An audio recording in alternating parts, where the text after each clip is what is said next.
Olá, bem-vindos e bem-vindas. Um bom dia a todos. Eu sou Denise Barbosa e estamos começando mais um McKinsey Talks. McKinsey Talks já se consolidou como um espaço para conversas ao vivo com os maiores experts do mundo sobre temas relevantes para a agenda de negócios. E o tema de hoje é gestão de receitas, reagindo à inflação e aos novos hábitos do consumidor. Hoje estamos recebendo a Juliana Lopes, que é diretora executiva comercial da Raia Drogasil. Bom dia, Juliana. Bom dia, Denise. Bom dia, pessoal. Estamos também com o Eduardo Lacerda, que é presidente da Unidade de Negócios Cerveja Brasil na Ambev. Tudo bem, Eduardo? Bom dia, Denise. Tudo bem, pessoal? Bom dia. Temos aqui também o Pedro Fernandes, que é Associate Partner da McKinsey em São Paulo, que está aqui comigo. Bom dia, Pedro. Bom dia, Denise. Tudo bem? Bom dia, Edu. Bom dia, Juliana. Tudo ótimo. Bom dia, Pedro. Vai lembrar que vocês de casa podem fazer perguntas a qualquer momento, clicando no botão à direita no vídeo. E se vocês estiverem usando um telefone celular, fica logo na parte de baixo. Participe, né? A participação de vocês é fundamental aqui para o nosso sucesso. Vamos começar? Pedro, queria que você comentasse um pouco sobre o contexto e desafios para o setor, né, de consumo e varejo no Brasil nesse momento. Legal, Denise. Obrigado. Bom dia a todos que estão nos assistindo. Eu queria começar introduzindo um pouco quais são alguns desafios que as empresas de consumo e de varejo estão tendo neste momento aqui no Brasil, né? Eu vou comentar sobre 3 pontos. Um é a inflação, né, que voltou de vez, acho que todos estão sentindo aqui, tanto como consumidores, como pessoas que trabalham no setor, que é um fator que está afetando bastante decisões do dia a dia. Eu vou também falar sobre algumas novas dinâmicas que estamos vendo, tanto em canais como em hábitos do consumidor, que são oriundas de mudanças que a gente tem visto com a evolução da pandemia aqui no Brasil. Falando primeiro sobre inflação, né? Ou seja, acho que todos têm visto os números mais recentes de inflação, né? Basicamente, quando a gente olha desde o começo do ano, a inflação tem se acelerado, né? Ela cresceu em 2 pontos entre janeiro e abril e cresceu em 2 pontos aproximadamente de abril para cá. Isso tem se distribuído em várias categorias, como desde transportes, alimentos e bebidas, que é uma coisa que a gente vai falar bastante aqui hoje, e vestuário. E quando a gente olha algumas subcategorias específicas, né, dentro de alimentos e bebidas, a gente tem visto aumentos bastante expressivos, e que tem a ver desde a cadeia inteira de insumos, transportes e tudo mais, tem afetado a alta nos preços dessas categorias. Tá? Um outro efeito que vem junto com a inflação é uma incerteza no cenário macroeconômico, né? Então, a gente tem visto um índice de confiança do consumidor que caiu e não está se recuperando nos últimos meses, e um PIB que tem sido errático, né? Ou seja, um crescimento econômico que parecia que ia vir bem depois da pandemia e agora a gente tem um pouco menos de certeza. Acho que a consequência disso para o assunto que a gente vai falar hoje, né, que é a gestão de receitas, é muito relevante, porque todas as empresas estão nesse ambiente onde está vendo os preços crescerem e não tem muita certeza de qual vai ser o cenário de volume. Tem coisas que podem trazer volume, fazer crescer, retorno gradual, as pessoas a terem seus hábitos, irem nas lojas, saírem de casa, mas ainda tem incertezas. Então, num cenário de incerteza de volume, com a inflação crescendo, buscar rentabilidade e se garantir contra um volume que talvez não venha é uma das prioridades de todo mundo. Então, por isso esse tema gestão de receitas é um tema super relevante agora, né, nesse exato momento aqui no Brasil. Se não tivesse esse cenário externo, já seria relevante também por um tema de mudança de hábitos de consumidor, né? O que a gente tem visto desde a pandemia, e a McKinsey faz pesquisas com consumidores periodicamente em vários países do mundo, e a gente consegue comparar alguns indicadores entre o Brasil e outros países, né? A gente viu que após a pandemia aumentou muito o número de pessoas que passaram a utilizar canais digitais para produtos e serviços que não utilizavam antes, né? E o Brasil é um dos países que mais teve esse acesso, né? Ou seja, o acesso a canais digitais no Brasil é um dos maiores no mundo, seja puramente digital, seja digital como suporte a alguma experiência física, né? E particularmente o brasileiro, a gente viu nas nossas últimas pesquisas alguns comportamentos super interessantes, né? Ou seja, 80% dos brasileiros, na nossa pesquisa, declaram que utilizam algum tipo de aplicativo em algum pedaço da sua missão de compra, seja na pesquisa do preço, seja no entendimento do produto, seja na conversão da compra, né? A gente já vê que 40% dos brasileiros, aproximadamente, declaram que fazem compras via ou algum tipo de jornada de compra via redes sociais, né? E aí, principalmente o WhatsApp emergindo muito forte. e um consumo altíssimo no Brasil, é um dos maiores que a gente viu, de serviços de entrega, né? Então, tudo que tem a ver com entrega, com ter a conveniência em casa, cresceu muito, uma penetração bastante alta aqui de brasileiros usou isso pelo menos uma vez. Né? Além disso, um outro efeito interessante da pandemia é uma queda da fidelização e uma maior orientação a preço. Consistentemente, desde o início do ano passado, a gente viu as pessoas experimentando mais marcas, experimentando os novos comportamentos de compra. A gente vê que o Brasil é um dos países que teve um percentual mais alto de experimentação. E no Brasil, em particular, o motivo principal de experimentação de novas marcas tem sido busca de preço. Tá? A gente fez uma outra sessão um tempo atrás, né, Denise, que a gente falou especificamente sobre comportamento de consumidor. A gente mergulhou bastante nesse ponto.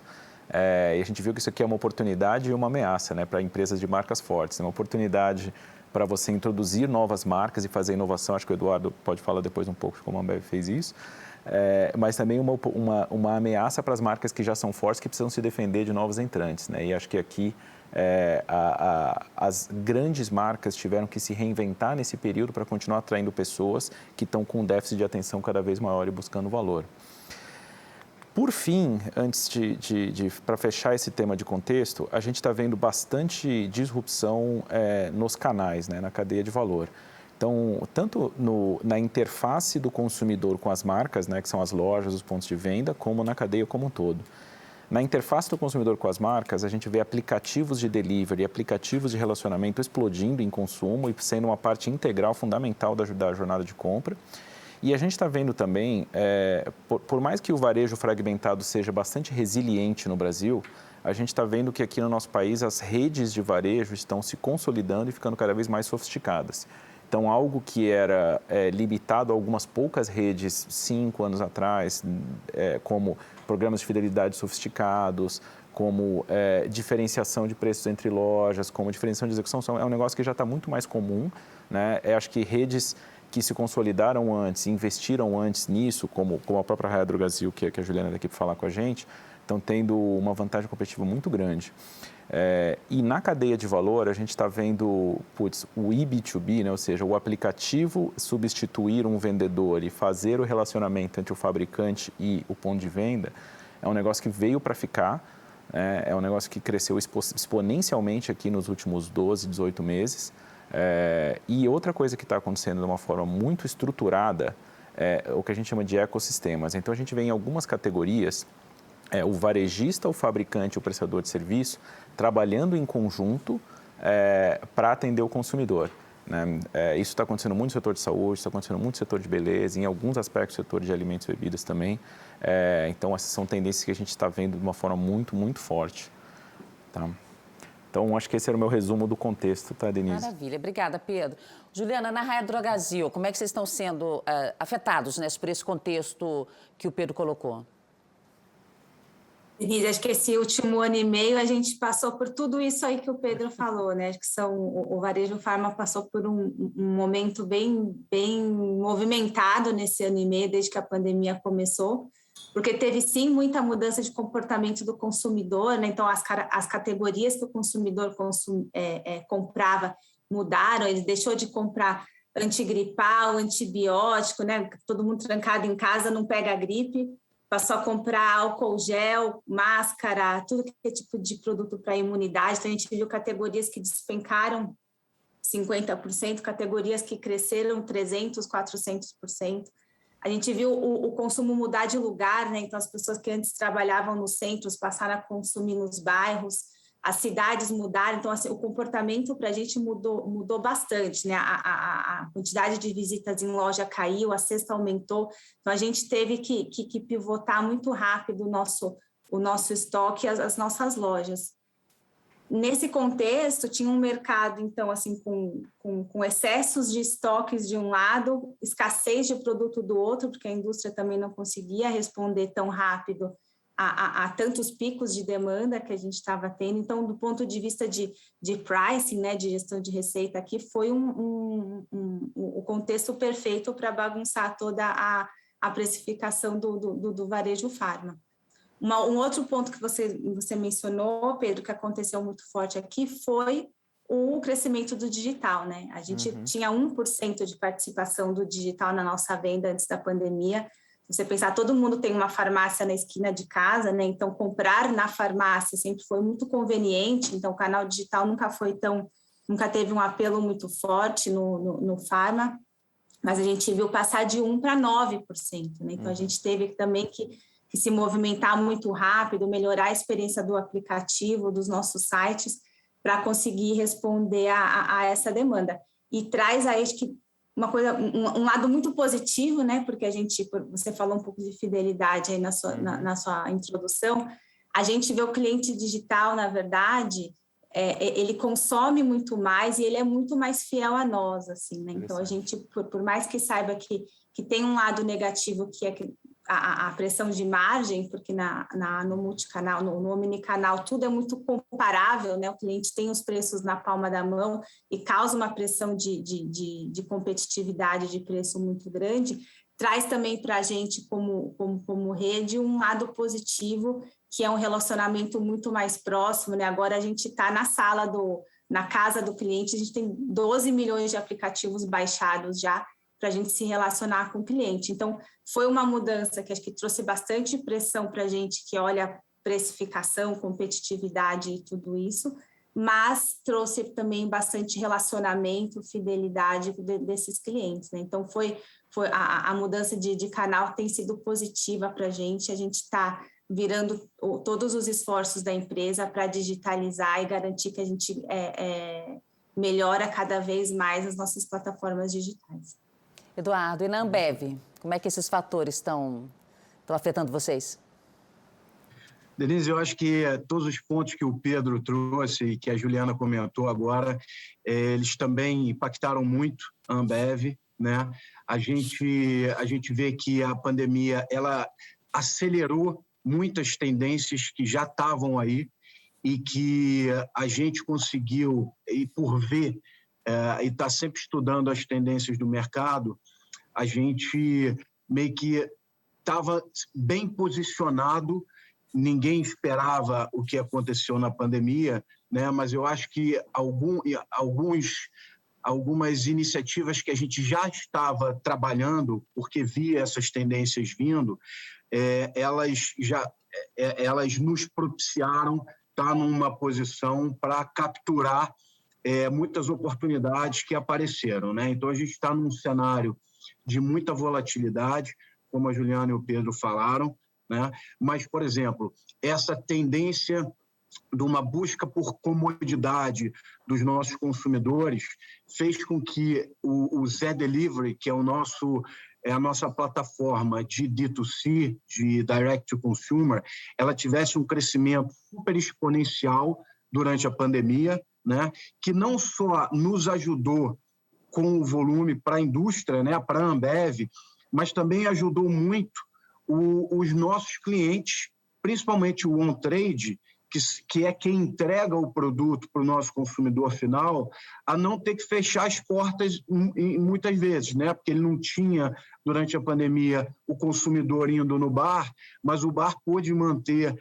o seu funcionamento porque ele tinha a entrega para o consumidor. Então, no final, uma palavra que o Pedro ajudou, que o Pedro usou, que é o papel das empresas no ecossistema, né? Eu acho que isso também veio, está cada vez mais forte, esse relacionamento mais perto, não só com o consumidor, mas também com os nossos clientes, com os nossos parceiros, sejam os nossos revendedores, para a gente estar cada vez mais eficiente, trabalhando cada vez mais eficiente nesse mundo que está evoluindo, né? E as plataformas digitais, e nesse caso, eu estou usando como exemplo o Zé Delivery, ele foi muito importante para a gente e vai continuar, né? Mesmo agora com os bares voltando a abrir, as pessoas indo de volta ao bar, esse consumo em casa, a comodidade, ela vai continuar para frente e a gente precisa garantir um nível de serviço e de qualidade diferenciado nas nossas plataformas, um relacionamento cada vez mais perto dos nossos clientes e dos nossos consumidores para poder se diferenciar cada vez mais e prover produtos e serviços melhores para garantir a nossa competitividade. Obrigada, Eduardo. E, Pedro, queria que você comentasse um pouquinho sobre as boas práticas na gestão de receitas e por que isso é importante nesse contexto. Legal, Denise, obrigado. Antes de mais nada, muito bacana ouvir aqui, né, o testemunho de duas empresas de ponta aqui no setor, falando como é que eles estão lidando com isso. E nesse contexto, acho que gestão de receitas é fundamental para aprender a surfar essas tendências e capturar oportunidades, né? E quando a gente fala de gestão de receitas, em geral a gente organiza em alguns grandes temas, né? Não é só precificação, não é só passar o preço, né? Acho que a gente tentar falar aqui de 3 grandes blocos aqui, né? Preços, trade, verbas e promoção e sortimento, né? Então, assim, decisões que a gente tem visto que podem fazer muita diferença nesse cenário são, em precificação, por exemplo, mudar a sua trajetória de preços. Então, a gente está vendo algumas categorias, por exemplo, que historicamente não vinham acompanhando a inflação para tentar gerar volume, mas agora não tem mais a opção de não acompanhar a inflação. A inflação acelerou tanto que acaba o preço ficando defasado e o custo está vindo com uma pressão. Então, muitas categorias estão tendo que tomar essa decisão. E agora? Recupero a inflação acumulada, reajo ao custo ou não? Tem umas decisões muito, muito relevantes para serem tomadas agora. Acho que mais empresas estão tendo que tomar decisões de diferenciação de preços por canal e por região que antes não eram necessariamente feitas, né? Acho que a gente está vendo comportamentos muito distintos, capital versus interior, etc., diferentes regiões do Brasil, e essa decisão aqui está sendo cada vez mais importante. A frequência de mudanças de preço também está sendo desafiada, então muitas empresas que mudavam os preços uma vez por ano estão tendo que ter um dinamismo muito maior, dinamismo e granularidade, né? E por fim, a capacidade de executar esse preço no ponto de venda. Então, quem antes dependia muito ou não tinha muita ingerência sobre como a cadeia, eventualmente o preço chegava na ponta, está tendo que buscar formas de trabalhar com seus parceiros para ter uma execução muito mais consistente. Isso está ficando cada vez mais importante num cenário onde a inflação dispara. É muito mais difícil você manter uma consistência quando você é um fabricante, né? Obviamente o varejista tem esse controle, mas quando você é um fabricante, é mais difícil você ter uma consistência da tua execução quando o preço na ponta está volátil. Quando a gente fala de verbas de trade, promoção, o grande desafio aqui é navegar esse novo mundo, né? Então, como é que eu transformo minhas promoções que eram anos atrás, né, da Ambev, é o catálogo ou é a ponta de gôndola, eram 2, 3 decisões de promoção, né? Não era um negócio. Hoje em dia, cara, como é que eu faço marketing digital? Como é que eu coloco no cupom? Como é que eu coloco no programa de fidelidade? Então, assim, fazer promoções num ambiente onde é muito mais digital é muito diferente do que era mesmo 5 anos atrás, imagina 10, 15, né? E aí uma coisa que é a conversa agora é personalização, né? Então, quando eu tenho mais acesso a dados do consumidor, como é que a gente faz essas ofertas, segmentos consumidores e dá essas ofertas, né? Acho que essa é a conversa mais interessante do momento e como é que eu direciono e rebalanceio os investimentos para lá. E, por fim, em sortimento, que é uma decisão de revenue management bastante importante, que obviamente tem que ser tomada em conjunto com o time de marketing, com o time de trade, etc. Por um lado, o sortimento pode ser usado para melhorar o mix e trazer rentabilização, né? Eu acho que a Ambev, por exemplo, tem um exemplo bem interessante disso. Mas, ao mesmo tempo, a gente falou no começo da sessão, né, Denise, sobre consumidores, a incerteza e os consumidores estão com incerteza, estão buscando mais valor. Então, assim, tem uma oportunidade de usar a precificação também para ampliar o acesso e a penetração de algumas categorias a consumidores de baixa renda. Então, isso é um desafio nas duas pontas, né, para as empresas de consumo e varejo. Como é que eu premiumizo, mas também garanto que eu continuo com tráfego, com penetração nos consumidores de baixa renda. E, por fim, decisões de sortimento sempre são difíceis pela complexidade, né? Colocar muito SKU, colocar muita coisa para executar, depois eu não consigo fazer e volta lá para o primeiro preço que eu não consigo saber o que está no ponto de venda. Então, fazer isso em paralelo com não trazer complexidade é um desafio muito grande e que as empresas estão tendo que lidar agora, tá? Antes de passar aqui a palavra para o Edu e para a Ju, o que a gente tem observado, né, de algumas empresas que estão se dando bem em gestão de receitas, ou seja, estão conseguindo mitigar a incerteza de volume e trazer a rentabilização, né? A gente está vendo empresas que aproveitaram a pandemia, aproveitaram esse momento de reset aqui de tendências de consumidor, de hábitos, etc., para repensar a estratégia de RGM do zero e não fazer mudanças incrementais, né? Então, o que isso significa? Movimentos mais drásticos em, por exemplo, descontinuar algum produto, mudar uma trajetória de preço. Então, algumas empresas aproveitaram esse momento de disrupção para também fazer uma disrupção e começar do zero, não se importar muito em fazer movimentos incrementais. Isso foi um negócio interessante. O segundo ponto, e aí acho que tem a ver aqui, legal a gente ter um varejista e um fabricante aqui, né? Acho que a força da relação entre varejista e fabricante é cada vez mais relevante aqui, né? Os varejistas que se deram melhor e os fabricantes que se deram melhor foram aqueles que fizeram algum tipo de parceria diferenciada, uma parceria, como nós mencionamos, um ecossistema, uma coisa que um depende do outro de uma forma mais simbiótica, são aqueles que venceram, tanto aqui como nos Estados Unidos, né? A gente vê esse ponto muito, muito forte em outros lugares. Tema de personalização, né? Como eu já falei, então, assim, quem avançou antes em ter dado do consumidor, em segmentar esse consumidor e dar uma promoção personalizada, capturou isso com muita antecedência, né? E para fazer essas três coisas, acho que 3 grandes habilitadores aqui, né? Novas fontes de dados e Advanced Analytics. Então, sem Analytics, você não consegue fazer, não consegue fazer coisas como segmentação, não consegue fazer coisas como diferenciação de preços.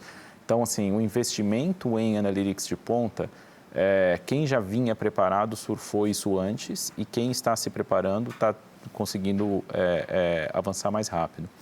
Acho que tem um tema de infraestrutura aqui, eu estou falando de infraestrutura de tecnologia mesmo, né? Então, os links com o ponto de venda, como é que o Eduardo comentou do Zé Delivery, né? Então, imagina assim, a conexão que você precisa ter em tempo real com um canal digital que está falando com o seu ponto de venda, é um nível de interface e infraestrutura totalmente diferente do que era necessário antes, né? Então, a área de gestão de receitas tem que não só tomar as decisões, mas garantir que o jeito de chegar nessas decisões vai tá bem estruturado.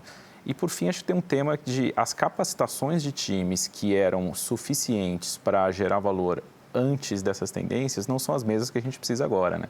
Para fazer com agilidade, para fazer essa execução, por exemplo, para ter uma execução personalizada de promoções, você precisa de um conhecimento da cadeia, um conhecimento do shopper, um conhecimento de analytics muito maior do que se tinha antes, a forma de trabalhar é diferente, é ágil. Então, assim, quem também aproveitou para pegar os seus times comerciais e trabalhar com eles de uma forma diferente e aumentar a sua capacitação, também aproveitou muito bem esse cenário, tá? Então, acho que esse era o que eu queria comentar sobre o que a gente tem visto das observações da McKinsey sobre empresas que estão surfando bem esse cenário no início. Perfeito. Eu queria, então, voltar a palavra para o Eduardo, perguntar para ele como é que a Ambev está se adaptando, né, a essa coisa da gestão de receitas nesse contexto, quais são as prioridades? Tá.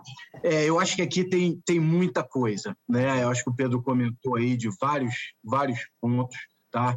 Eu vou tentar resumir aqui, pegar os principais que a gente está olhando, mas, assim, obviamente tem a parte de precificação, que ela é muito importante, mas se a gente não se adaptar a essa nova realidade, a novas tendências, se a gente ficar numa precificação simplesmente a inflação é X, eu tenho que repassar tanto no meu preço para poder manter as minhas margens, a gente vai perder a nossa batalha no mercado diariamente, né?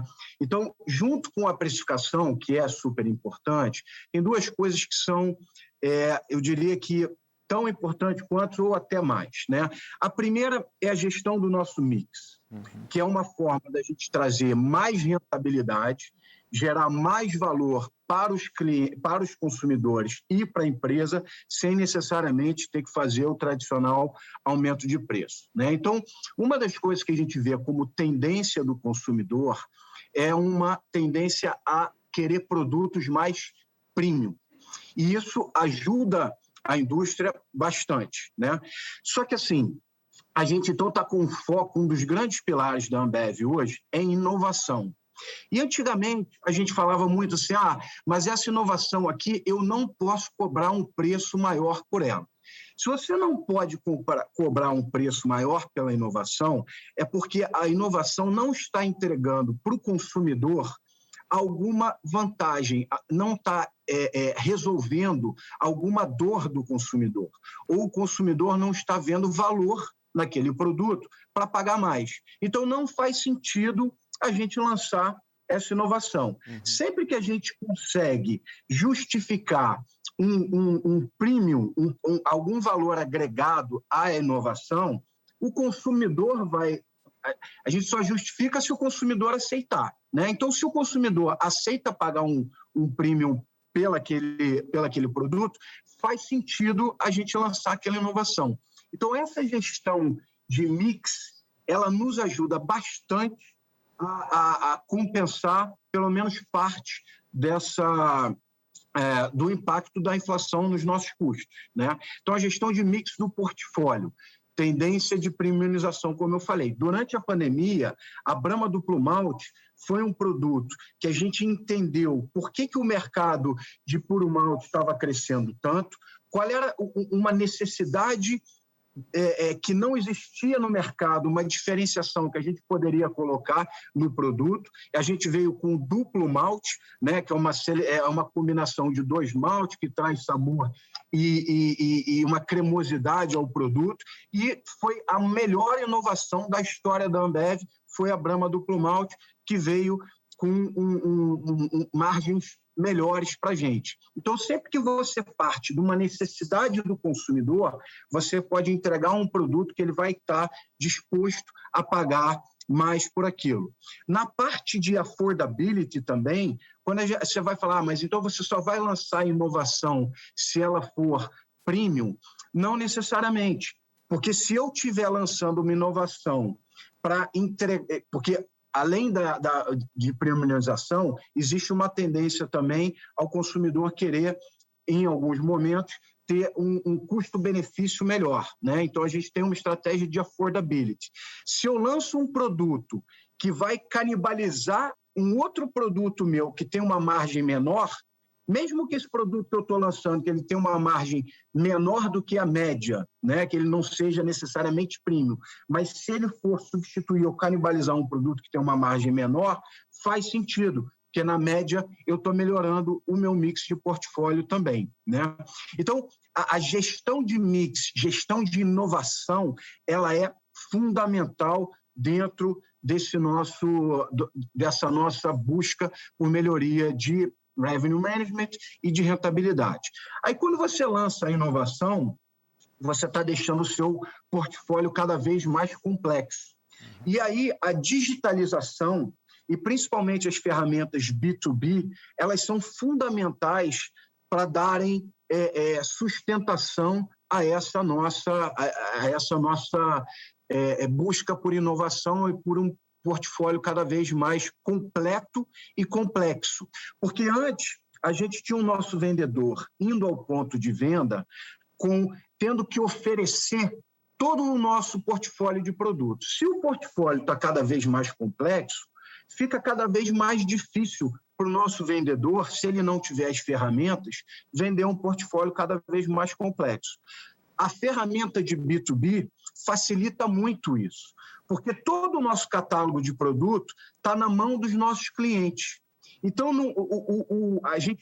hoje a gente não depende do vendedor para que ele lembre de todos os nossos SKUs quando ele entra no ponto de venda. A função dele no ponto de venda mudou. Ela não é mais tirar o pedido, oferecer os produtos, porque isso, o nosso catálogo e os preços estão disponíveis online através da nossa ferramenta B2B, que é o BIS, que foi que a gente também tem trabalhado bastante aí durante os últimos anos, mas principalmente o último ano e meio aí.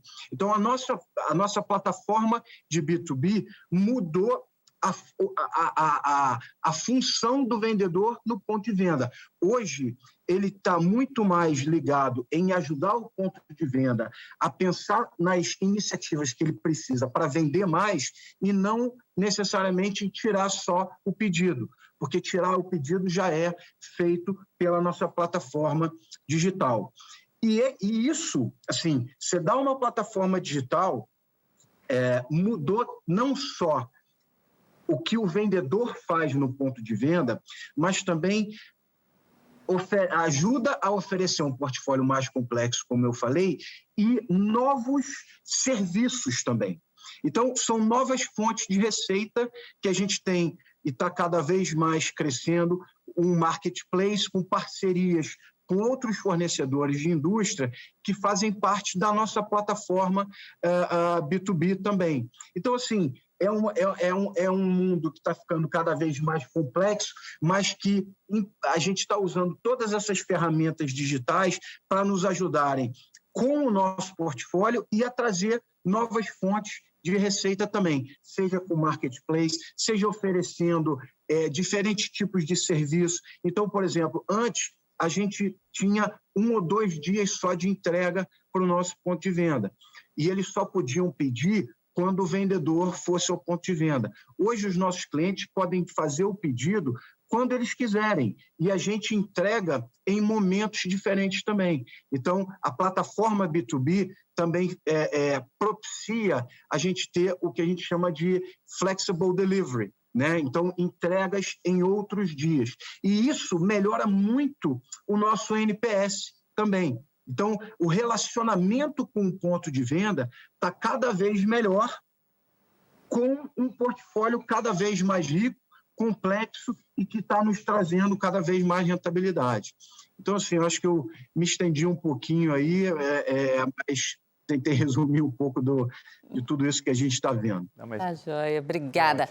Juliana, e lá na Raia Drogasil, qual que tem sido o seu foco na gestão de receitas? Nossa grande prioridade agora é uso de dados, tá? Para precificação e personalização de preço. Então, tanto quando eu falo de preço massivo, né? O preço que você enxerga na loja, vou dar um exemplo, né? Onde a gente vem usando dados na loja. Você chega no balcão, você pergunta o preço de um medicamento e não leva, e eu começo a ver que essa conversão está caindo, isso já acende uma luz vermelha para a gente de que a gente pode estar com possível problema de preço naquela loja, né? Então, tem uma série de dados que antes a gente não usava e a gente passa a usar na precificação de ponto de venda. A gente usa muito dado também na precificação do online, né? Então, a gente monitora ali de hora em hora mais de 15 sites concorrentes nossos. A gente sabe exatamente quais são os produtos que têm mais elasticidade, que têm menos elasticidade, onde a gente precisa reagir aos preços da nossa concorrência, onde a gente não precisa reagir aos preços da concorrência. Então, dados, quando a gente olha do ponto de vista de precificação massiva, a gente está usando com muito mais frequência, com muito mais granularidade, como você mencionou, né, Pedro?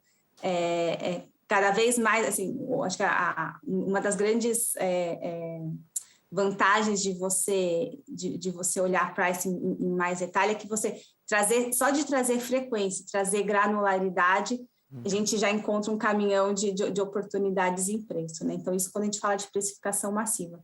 E quando a gente fala de precificação personalizada, também a gente tem uma grande oportunidade na mão. Para vocês terem uma ideia, a gente faz hoje mais de 20 milhões de transações diárias na Raia Drogasil, por mês na Raia Drogasil.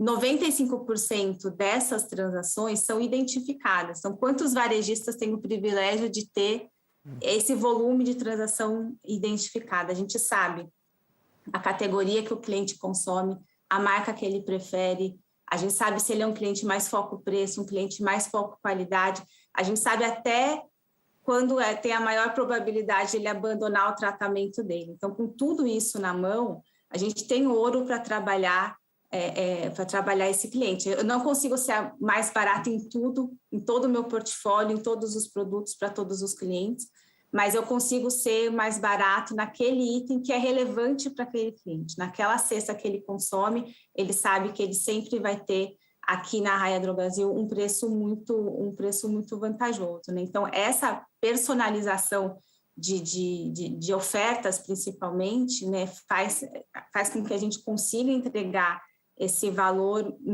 com relevância sem ter que investir em toda a nossa venda, né?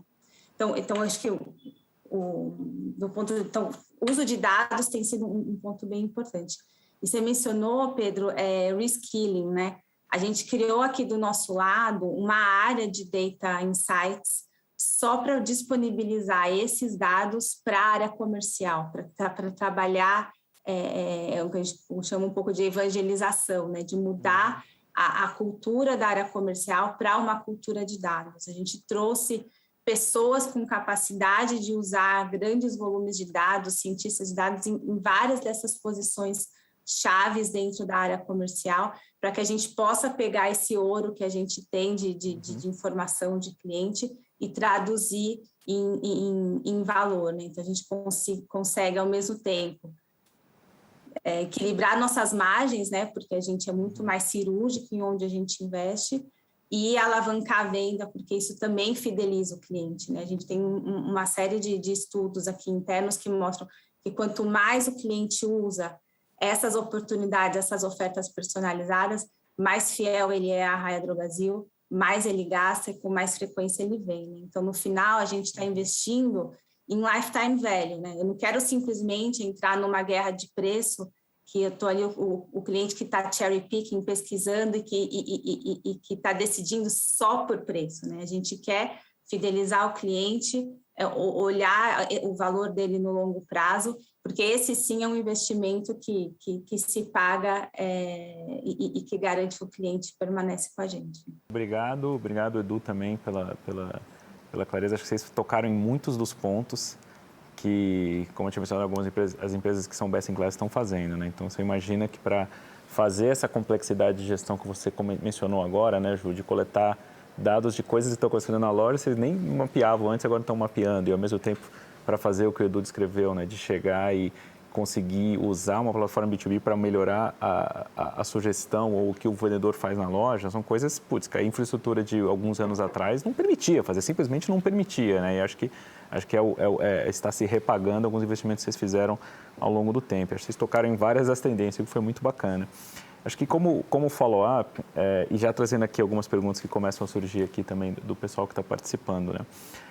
Começando aí contigo, Ju, falando um pouco desse tema das parcerias, né? Então, o Eduardo mencionou muito ali de como, através do B2B, etc., eles estão criando esse ecossistema com os pontos de venda e tudo mais. Do lado de você, que é um varejista, né? Então, acho que você falou muito aí da tua precificação para o teu consumidor final e como vocês estão personalizando e diferenciando. E do outro lado da área comercial, né? E no teu relacionamento com os teus fornecedores, esse maior conhecimento, esse maior uso de dados, ele está mudando o patamar da conversa que você tem com os teus fornecedores? E como é que vocês aí na Raia Drogasil, junto com os fornecedores, estão utilizando isso? Com certeza, né? E todos esses dados que eu mencionei, nossos fornecedores têm acesso a eles, né? Então, a Raia Drogasil, apesar de ser provavelmente o maior cliente da grande maioria dos nossos fornecedores, a gente nunca teve uma relação transacional com os fornecedores. A gente tenta ter uma relação bastante colaborativa que alavanca a fortaleza de cada um dos lados, né? Então, a indústria farmacêutica, a indústria traz muita inovação, traz muito lançamento, e a gente tem aqui o relacionamento com o consumidor, tem o cliente dentro da nossa loja aí quase toda semana, tem dado de consumidor. Então, se a gente juntar as duas fortalezas, acho que tem muito valor a ser gerado, né? Então, um trabalho, por exemplo, que a gente vem fazendo recentemente é de adesão ao tratamento, né? Que provavelmente um termo até que vocês desconhecido nesse meio, mas a indústria, ela traz a inovação, ela traz um medicamento disruptivo, ela visita o médico, gera prescrição, o médico prescreve uma medicação, o paciente começa a fazer o tratamento e abandona. Então, a gente tem dados, por exemplo, que um paciente de uso contínuo, que deveria estar consumindo 12 meses de tratamento por ano, ele consome em média 3 ou 4. Se ele consumisse 12, né, a gente triplicaria o consumo desse cliente, né? E é ruim para nós, que não geramos venda, e para ele, que não cuida da sua saúde, né? Então, a gente vem trabalhando junto com a indústria, eles geram a prescrição e a gente, tendo o cliente na nossa loja, o farmacêutico como um ator de saúde ali na frente do cliente, como é que a gente trabalha os nossos dados, como é que sabendo qual é o mês que ele vai abandonar o tratamento dele, como que eu converso com ele, faço uma régua de relacionamento, dou um desconto no momento certo, para que ele permaneça no tratamento. Então, se a gente aumentar o tratamento dele de 3 para 4 meses, já é 30% de aumento, né? Então, Então, essa que é a parceria que a gente fala, né? Eles trazem a inovação, trazem os lançamentos, e a gente, com o cliente dentro da nossa casa, cuida dele, faz com que ele entenda os produtos, que ele enxergue as ofertas, que ele fique no tratamento dele, porque aí sim a gente gera esse ecossistema de que todo mundo sai ganhando, né? Nós, a indústria e o cliente. Muito legal, Juliana, muito bacana, né? E aí até, vindo do outro lado, né, Eduardo, no caso da Ambev, acho que você elaborou muito bem e explicou muito bem como é que vocês estão usando o B2B, né? E acho que o B2B tem um ângulo muito dos pontos de venda mais fragmentados, né? Dos pontos de venda que você costumava visitar com um vendedor para tirar o pedido, né? Queria que você comentasse um pouco também o que vocês estão na linha, um pouco do relacionamento com os clientes que são do tamanho da Juliana, né? Que vocês têm. Então, como é que essa nova realidade, o teu foco em inovação, a tua maior disponibilidade de dados está fazendo o teu relacionamento com os teus grandes clientes mudar e que tipo de receptividade você está tendo dos seus clientes com essas novas plataformas, decisões, portfólio, etc. da Ambev nesse momento? Quando a gente fala com os clientes grandes, Pedro, eu acho que a parte de inovações ela é super bem-vinda, né? Porque ela é boa para toda a cadeia, né? Não só para o on-trade, mas também para os nossos clientes de off-trade, que estão sempre, inclusive, eles nos cobravam muito disso, a gente precisa de uma inovação, a gente precisa de alguma coisa a mais para os consumidores, né? Então, eles são super parceiros nossos. Uma outra coisa que a gente tem trabalhado muito com eles dentro da parte de revenue management em formas diferentes de promoções, né? Então, antigamente, a gente ficava muito preso necessariamente a promoções de preço. E aí a gente entrava em guerras de preço, no fim de semana o preço tem que ser menor, durante a semana o preço tem que ser maior, a gente perdia muito a referência de preço. Então, uma das coisas que a gente tem trabalhado muito com eles é em fazer promoções que sejam que tragam mais valor agregado para o consumidor e para o próprio cliente, né? Então, por exemplo, a gente vai vender a garrafa de Stella Artois, por que não vender com o cálice de Stella Artois, que é o copo que a gente usa para beber a Stella, né? Então, em vez de fazer uma promoção de preço, é fazer uma promoção onde a gente dê alguma coisa com algum tipo de valor agregado que o consumidor muitas vezes até prefere, né? Entrar em parcerias com outros fornecedores também, né? E aí fazer um combo de cerveja com algum outro produto que também faça sentido. Ativação nas lojas, né? A gente falou em muito tecnologia, e B2B, D2C e tal, mas o que a gente pode fazer hoje de ativação digital nas lojas, em vez de ficar só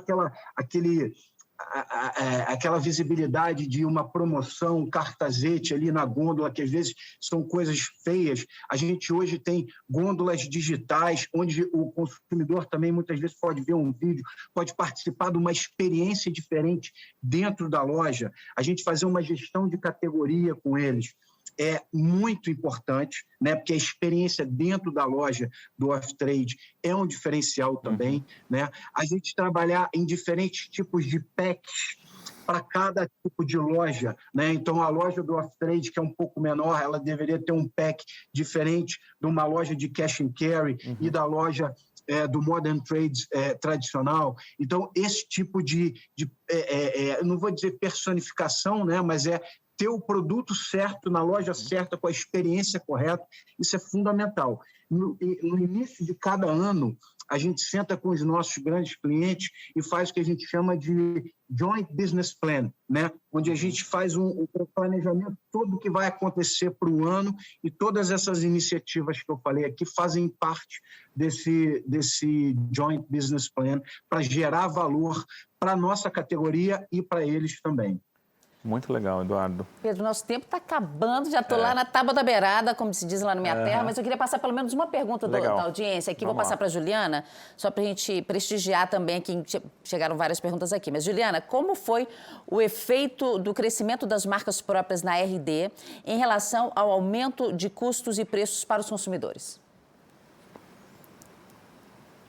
A nossa marca própria, ela tem em muitas categorias um papel de acessibilidade, né? Então, a gente tem marcas que são um pouco mais premium, mas muitas delas jogam num papel de entrada, né? Então, o Pedro mencionou lá atrás sobre como a gente está tratando a público de mais baixa renda, a perda de renda dos consumidores.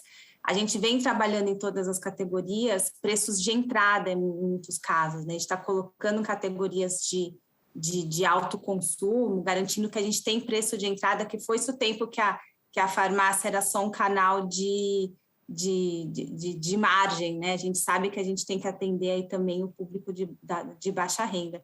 Então, a marca própria, ela entra em muitas dessas categorias, como esse preço de entrada, e tem crescido bastante, né? Porque é uma marca que traz preço acessível para o consumidor, alta margem para a gente e alta qualidade. Então, é uma proposta de valor bem atrativa para o consumidor. Nossas marcas são já de longa data, né? São marcas conhecidas e fortes no mercado e tem preenchido um papel bem importante de acesso, de crescimento e de margem para a gente. Muito legal. Ótimo. Queria muito agradecer a sua presença aqui, Pedro, Juliana, Eduardo, a você de casa, você que mandou pergunta, você que nos assistiu aqui nos últimos 45 minutos, muitíssimo obrigada pela sua companhia. Para conhecer a agenda completa do Maquinstocks, vá a maquinstocks.com. Lá você pode também assistir às sessões anteriores, além da agenda completa. E a sessão de hoje vai estar disponível na segunda-feira. A gente também coloca a nossa versão em áudio no Spotify. Então, a vocês todos, a vocês, nossos convidados, Pedro, a você de casa, um ótimo fim de semana e até a próxima. Tchau.